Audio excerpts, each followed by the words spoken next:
Salut, c'est Cyril de Web de Fou, j'espère que t'as la forme aujourd'hui. On se retrouve pour un nouveau podcast pour voir ensemble pourquoi il faut être simple pour générer des bénéfices en emailing. Pourquoi quand tu vas trop loin, ça sert à rien. Et tu vas voir, on va aborder un truc que t'as jamais entendu et que je n'ai jamais encore abordé.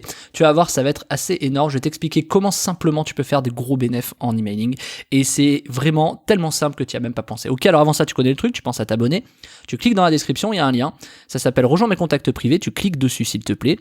Et puis tu arrives sur une page, tu mets ton email. Et tous les matins, tu vas recevoir un podcast comme celui-ci à forte valeur ajoutée, et dedans, je te délivre des informations qui vont changer ta vie et ton business, crois-moi. Ok ? Allez, on y va.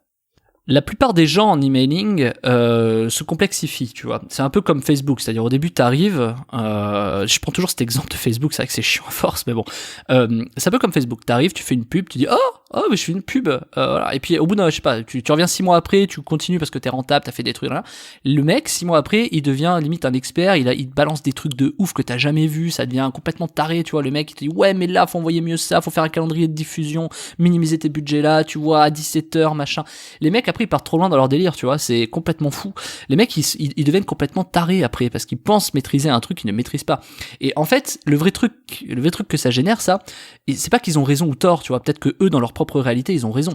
Et je vais prendre l'exemple, tu vois, du coronavirus et du professeur Raoult, que je trouve extraordinaire sur ce fonctionnement-là, c'est-à-dire c'est très scientifique comme résultat, tu vas voir que c'est exactement la même mécanique. C'est qu'en fait, le sujet, c'est pas de savoir s'il faut envoyer un calendrier de diffusion à 17h, s'il faut envoyer tes emails à 8h, à 12 ou machin, etc., pour savoir si ça délivre mieux, si ça ouvre mieux. Ça, c'est n'importe quoi, ça, tu vois. Non, c'est que, à force de croire ces trucs-là, ce qui se passe, et c'est pour ça que c'est important cette croyance que tu penses maîtriser, parce qu'à force de croire ça, eh ben, tu vas générer des tests, tu vas générer des milliers de tests, tu vois. Le mec qui arrive sur Facebook au début, il fait un truc, une pub, un machin, une audience, un truc, un pixel, et il voit ce que ça donne, tu vois. Et des fois, ça marche, et des fois, ça ne marche pas, tu vois. Et c'est magique, parce que les mêmes mecs, tu reviens 6 mois plus tard, ils t'expliquent que, ouais, mais en fait, pour gagner du temps, il faut faire ça, et comme ça, et comme ça. Ils s'embrouillent la tête, oui, mais là, comme ça, là. Alors, ils ont probablement raison dans leur réalité, et toi, tu vas l'appliquer, et ça va pas marcher. Parce qu'en fait, forcément, t'as pas les étapes qui sont au milieu. Lui, il arrive à ce raisonnement-là pour une certaine raison, mais surtout, il arrive à ce résultat parce qu'il est passé par un chemin. Et ce qu'il faut que tu comprennes là-dedans, et on le dit souvent, quand tu crois vraiment à quelque chose, bah t'y arrives, tu vas y arriver, et t'y arrives quoi qu'il arrive, parce qu'en fait, c'est vrai. Mais c'est pas parce que t'y crois, c'est parce que t'y crois tellement que c'est comme ça que ça fonctionne. Tu vois, les théories marketing, ouais, mais là, ça marche, le marketing, parce que regarde, faut faire ça. Les mecs sont tellement convaincus de ça. C'est parce qu'en fait, ils ont fait tellement de tests que oui, à un moment donné, ça fonctionne. Ce que je veux te dire, c'est que c'est pas que c'est vrai ce qu'ils disent. C'est que leur croyance leur a fait faire tellement de tests que ces tests-là leur a permis de trouver certains résultats. Et toi, si tu passes pas par cette phase de test, tu n'y arriveras pas. Pourquoi je te dis ça ? Parce qu'en fait, c'est pas une question d'être complexe dans les choses. Le vrai sujet, c'est de faire énormément de textes. Si tu arrives sur Facebook avec une pub, une audience, un machin, un produit, c'est foutu. C'est foutu. C'est-à-dire que t'as un coup de chance ou pas. Par contre, si t'arrives avec 10 produits, 10 audiences, 10 pubs par audience, machin, 10 messages, 10 bidules, là ouais tu vas y arriver. Pourquoi ? Parce que tu vas te rendre compte que tu vas faire de l'A/B testing en fait, tu vas faire des tests, lui il marche bien, lui il marche moins bien, tiens pourquoi lui il marche mieux sur cette audience et lui il marche pas du tout sur cette audience, ok. Puis tu vas essayer de, encore une fois, renouveler des messages qui vont se ressembler mais pas trop, des images qui vont se ressembler mais pas trop, puis tu vas réussir à force de tests de fusionner et analyser les choses qui fonctionnent et celles qui ne fonctionnent pas. Et à partir de là toi-même tu croiras à ta propre théorie, tu te diras ah oui mais en fait ça marche, ça marche pas, donc qu'est-ce que tu feras ? Tu continueras à faire des tests. Et en fait, la vraie clé de la réussite, c'est de reproduire très rapidement des choses. Et pas forcément les choses qui marchent, mais les choses qui ne marchent pas. Et ça, j'arrête pas de le dire, et c'est ce que je dis régulièrement, il vaut mieux maîtriser les choses qui ne marchent pas que les choses qui marchent. Parce que tu sais pas vraiment pourquoi ça marche. Mais par contre, tu peux savoir pourquoi ça ne marche pas. Et c'est ça qui est complètement incroyable sur le web. Mais ce que je te dis est valable dans le business, c'est valable dans tout, etc. Tu te rendras compte, tu sais, on dit souvent que les grands entrepreneurs qui ont tous réussi, ils ont tous beaucoup échoué. Mais oui, parce qu'ils ont réitéré, ils ont créé des tests. Pourquoi je te dis ça ? Parce que la simplicité pour générer des bénéfices en emailing, elle est exactement là. L'avantage de l'emailing, si tu veux, c'est que par rapport aux autres canaux de pub, c'est que tu as des analyses de stats qui peuvent être très rapides. Tu as des décisions qui sont très rapides, des stratégies qui s'analysent. Par exemple, tu as est-ce que c'est bien arrivé, est-ce que ça a ouvert, est-ce que ça a cliqué, est-ce que ça a acheté ? Ou converti, ou lead, ou ce que tu veux.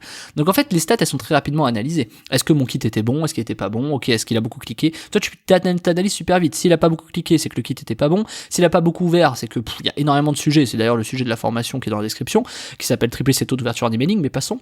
Et je te ferai la promo à la fin du podcast. Et pour te dire que oui, ces analyses de stats, elles sont tellement rapides dans l'emailing que tu peux très vite prendre des décisions. À quoi ça sert de prendre vite des décisions? Plus vite tu prends des décisions, plus vite tu vas retester. Et plus vite tu retestes, plus vite tu prends des décisions, plus vite tu crées cette spirale de tests, cette réitération de résultats, qui va te permettre de trouver des choses qui ne fonctionnent pas. Et si tu trouves des choses qui ne fonctionnent pas, c'est que pour toi, tu vas également trouver des choses qui fonctionnent. Et l'important, c'est de croire, tu vois, c'est un peu comme la dopamine, tu vois, comme un chien à qui t'apprends à s'asseoir, tu vois, je sais pas si tu connais la technique, mais passons, t'apprends un chien à s'asseoir, il faut qu'il y ait une récompense, une friandise. S'il n'y a pas de récompense, il va lâcher l'affaire, tu vois. C'est exactement pareil pour toi, c'est-à-dire que si tu réitères des tests, c'est forcément parce que tu as de l'argent et c'est forcément parce que tu as des trucs qui ont marché. Quand je dis tu as de l'argent, c'est que ça a forcément rapporté de l'argent, tes tests. Sinon, je veux dire, je connais personne qui claque 5000 balles de pub sans avoir de résultats et qui dit, ah bah tiens, je vais continuer. Tu vois, ça n'existe pas. Donc, en fait, oui, il faut forcément des résultats, il faut booster ta dopamine, tu vois, il faut des petits résultats, tu vois. Et c'est un peu comme les projets, quand tu vois le projet trop loin au départ, tu le fais jamais. Par contre, si tu vois petite étape par petite étape, t'y arrives. Mais c'est mécanique, c'est logique en fait ce que je te dis. Et c'est exactement la même chose. Pourquoi c'est la simplicité qui fonctionne toujours? Tu sais, on dit souvent, ouais bon bah des fois les choses les plus simples c'est ce qui marche le mieux. Bien sûr, parce que les choses les plus simples, tu peux être convaincu que ça marche et du coup tu vas réitérer des tests pour faire que ça marche. Et imagine t'as un truc qui fonctionne, tu le refais, ça fonctionne pas. Le premier truc que tu vas faire c'est essayer de réessayer différemment. Tu vois, mais à l'inverse, si le premier truc que tu essaies ça fonctionne pas, et ben des fois tu vas pas essayer de reproduire, tu vois ça. Alors que au contraire, moi j'ai dépensé des sommes colossales pour un truc qui ne fonctionnait pas, pour savoir pourquoi ça ne fonctionnait pas. C'est-à-dire moi j'ai plutôt l'habitude de créer beaucoup plus des choses qui ne fonctionnent pas et de essayer de réitérer les choses qui ne fonctionnent pas, plutôt que des choses qui fonctionnent. Pourquoi? Regarde bien. Psychologiquement, c'est hyper important. Si tu sais qu'un truc ne fonctionne pas et que tu veux reproduire le fait que ça fonctionne, là, tu sais que ça ne va pas fonctionner. Donc ton seul truc, si tu veux, ta seule logique, c'est qu'en fait tu peux que y arriver. Ça peut paraître bête, mais c'est vrai. Tu sais déjà que ça va pas fonctionner. Donc tu vas réitérer ce qui ne fonctionne pas, et en réitérant ce qui ne fonctionne pas, ta seule capacité c'est de gagner en fait. Tu vois, c'est comme quand t'es en bas, la seule chose que tu peux faire c'est remonter. C'est exactement la même chose. C'est-à-dire que tu peux pas aller plus bas vu que ça ne marche pas, tu vois. Donc l'idée c'est de savoir pourquoi ça ne marche pas. Et donc plus tu sais que ça marche pas, plus tu arrives à réitérer les résultats qui ne fonctionnent pas, plus tu vas te rendre compte que tu trouves ce qui fonctionne. Ou en tout cas croire que tu trouves ce qui fonctionne. Et c'est là où c'est magique, parce qu'en fait, le fait de reproduire des résultats qui fonctionnent, tu sais pas vraiment pourquoi ça fonctionne. Tu peux essayer de croire, de savoir, tu ne sais jamais. Il y en a beaucoup qui sont en désaccord avec ça, et pourtant c'est une triste réalité. T'as qu'à leur dire, dis ça à des gens. Tu vois ce qui fonctionne, tu le reproduis x10, mais dans des trucs que tu ne connais pas. T'es bon en pub Facebook? Vas-y, reproduis exactement les mêmes messages, les mêmes machins et tout pour me dire que ça fonctionne. Vas-y, fais-le sur ton produit pour voir s'il te plaît. Et 10 fois non. Parce que, en fait, il y a tellement de facteurs différents que bien sûr qu'ils n'y arriveront pas. Et c'est pour te dire que même un mail qui vend, etc., il y a des gens qui vont t'expliquer que, en gros, oui, par contre, c'est vrai, il y a des trucs à 70% qui comprennent. Mais les 30% qui va manquer, c'est ça qui va faire aussi un peu la différence, la valeur ajoutée, tu vois. Et c'est pour ça qu'en fait, t'as des trucs qui fonctionnent énormément, des pubs qui fonctionnent et d'autres qui ne fonctionnent pas. Et quand tu sais ce qui ne fonctionne pas, tu ne peux que faire des trucs qui, au moins, fonctionnent un peu.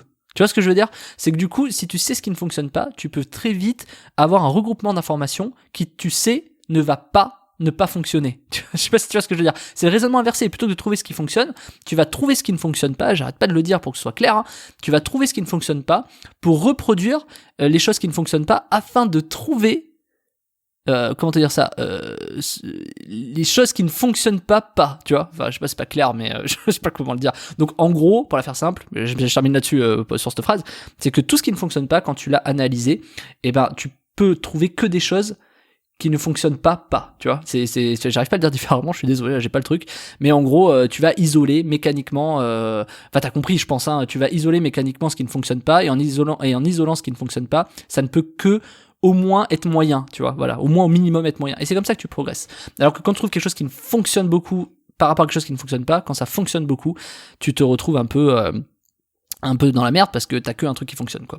Voilà. Donc bon, tout ça pour te dire que oui, des fois, il faut rester là-dessus. Et c'est là où c'est hyper important. C'est-à-dire, moi, je conseille beaucoup de prendre des gens extérieurs et pas chers. Donc ça s'appelle des stagiaires. Moi, j'aime bien faire analyser des stagiaires. En plus, ils sont géniaux parce que tu prends un stagiaire. Le stagiaire, il arrive, il a envie de bien faire, tu vois. Donc tu vas lui dire, vas-y, analyse ça. Et le mec, il va te sortir un truc de nulle part, d'une analyse que t'as même pas vue toi-même, tu vois. Et c'est génial parce que le mec, il veut te montrer que ça fonctionne, il veut te montrer qu'il est là, pas pour trier les lentilles. Il est là, il veut te montrer qui il est, machin, et il va l'analyser. Alors des fois, il va peut-être faire preuve d'un peu de zèle, mais peu importe, mais le stagiaire, il est pas cher, voire il est quasiment gratuit, et en plus, il va t'analyser des trucs, ça va le rendre un peu... tu lui donnes des responsabilités, donc il va être content, il va bien vivre son stage, etc. Et en plus de ça, il va te sortir des analyses et des résultats que toi-même, tu vois pas, tu vois. Moi, j'aime bien prendre des gens qui connaissent rien dans les stages, ou genre des gens en reconversion, des trucs comme ça, pour une raison simple, et je trouve ça génial, c'est que, en fait, ces gens-là, c'est les plus intelligents. En fait, les plus intelligents, c'est quand on te fait sortir le nez du guidon, tu vois. Et moi, j'adore que les gens remettent en question ce que je dis. J'adore que le mec des fois, me met un énorme coup de pied dans la fourmilière de ce que je sais faire, parce que il me dit ouais, mais là, t'as vu que là, machin.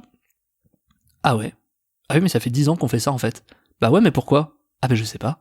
Tu vois, j'adore les mecs qui te sortent des trucs de nulle part. Et moi j'aime bien les mecs qui te sortent des trucs. Alors des fois t'as des analyses de stagiaires qui vont te dire ouais bon oui vous avez raison monsieur. Ouais bon ok merci. Tu vois c'est pas intéressant quoi. Moi j'aime bien aller un peu dans le débat contradictoire. C'est ce que je trouve génial.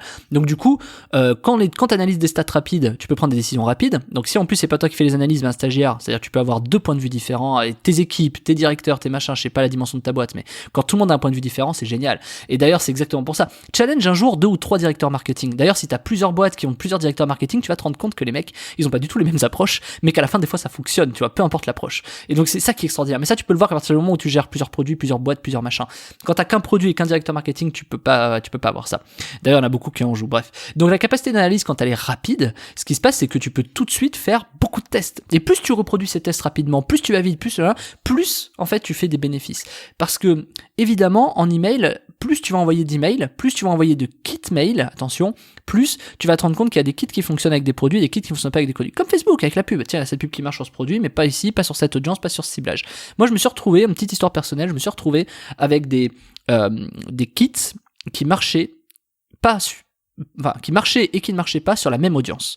Et ça c'est génial, j'adore, parce que tiens, on envoie un kit sur cette audience, un machin avec cette formulation sur ce produit-là, et on se dit ah mais ça marche, super. Et puis on le refait, ah mais non ça marche pas. Et donc en fait, pourquoi? Bah des fois ça peut paraître bête, mais une petite segmentation différente, tu vois, une petite segmentation différente. Les gens, ils sont pas sensibles. Et moi, j'ai commencé à créer des segmentations dans des thématiques. Par exemple, je sais pas, on va prendre la minceur, je vais même prendre l'exemple de la minceur. Dans la minceur, t'as, par exemple, des gens qui vont être sensibles à la curiosité, des gens qui vont être sensibles aux promotions, des gens qui vont être sensibles à le fitness, il y en a qui vont être sensibles à l'alimentation. Et tu vois, et tu peux aller encore un peu plus loin, j'aime pas aller trop loin, mais dans l'alimentation, t'as ceux qui vont être sensibles à bien manger, t'as ceux qui vont être sensibles à mieux manger, ce qui n'est pas la même chose. T'as ceux qui vont être sensibles à manger sain. Et tu vois, c'est pour te dire qu'en fait, quand tu segmentes comme ça, au bout d'un moment, forcément, tu peux adresser ton bon message à la bonne personne, en fait. Et il faut comprendre pourquoi ces mecs ou ces nanas, enfin, peu importe, pourquoi ces gens sont forcément dans dans certaines cases. Tu vois, moi, par exemple, quand je te fais des podcasts de vente ou des trucs, je peux pas toucher 100% des gens, tu vois, parce qu'ils sont pas tous sensibles à la même chose, c'est sûr.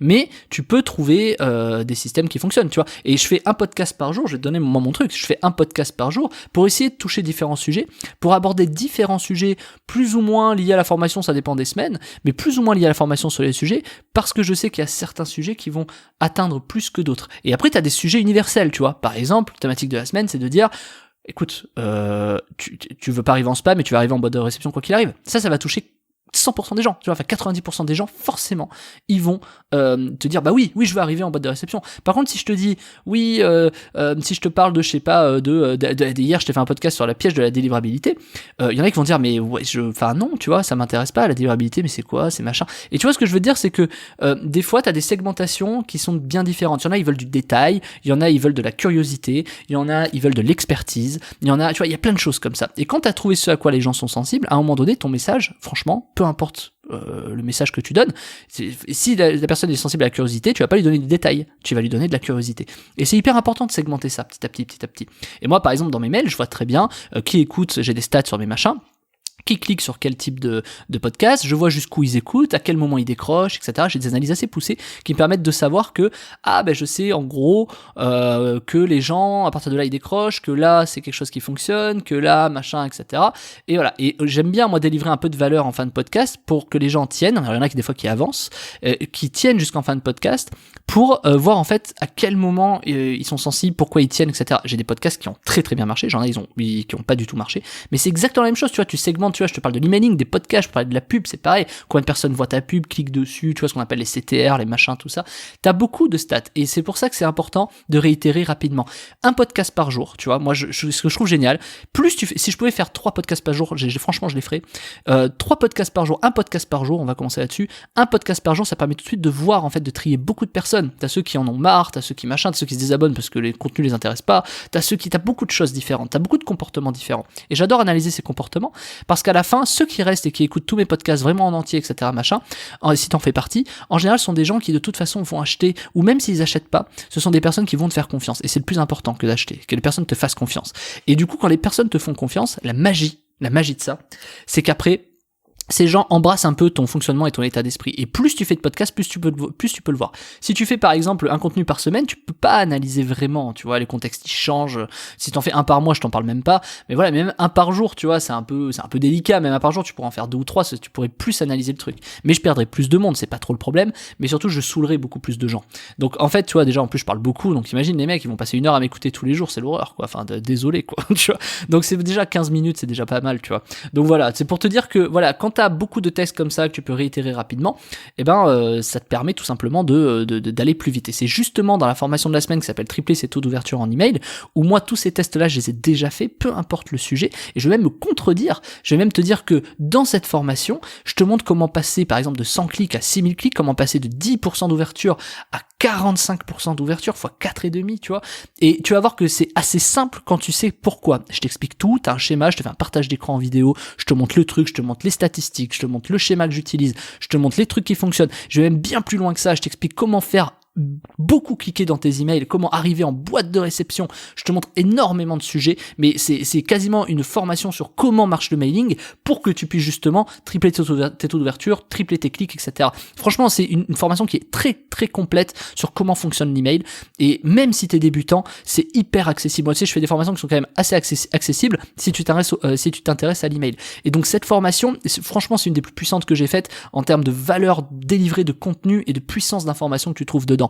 Et je te dis ça parce que, en plus de ça, la puissance x10, x30 de ce truc, c'est que tu peux l'appliquer dans tous les supports. Par exemple, couvrir les audiences, couvrir pourquoi tes pubs elles cliquent pas, pourquoi, c'est valable partout. Et tu vas te rendre compte qu'en fait, même arriver en boîte de réception, éviter le spam pour arriver en boîte de réception, c'est le truc le plus magique. Et c'est un peu comme Facebook qui te dit, tiens, tu sais, ta pub est 35% en dessous de la moyenne, c'est exactement la même chose. Tu vas voir qu'en fait, tout ce que tu vas voir dans cette formation, c'est une valeur inestimable qui va te servir toute ta vie. S'il y a une formation que tu ne dois pas louper pour apprendre des choses, pour exploser tes taux d'ouverture, tes clics, etc., c'est vraiment celle-là, parce qu'elle est tellement colossale, ce que je t'ai mis dedans, la valeur qui est dedans, j'aborde tellement de trucs, et simplement, tu vois, que ça va te retourner le cerveau. Voilà, écoute, je t'en dis pas plus, tu cliques sur le lien, ça s'appelle tripler ses taux d'ouverture, je crois bien, et du coup, tu cliques, c'est la formation, tu sors ta CB, tu viens de l'autre côté, et puis je te rejoins de l'autre côté, ok? Et sinon, je te dis à demain, Martin. Salut.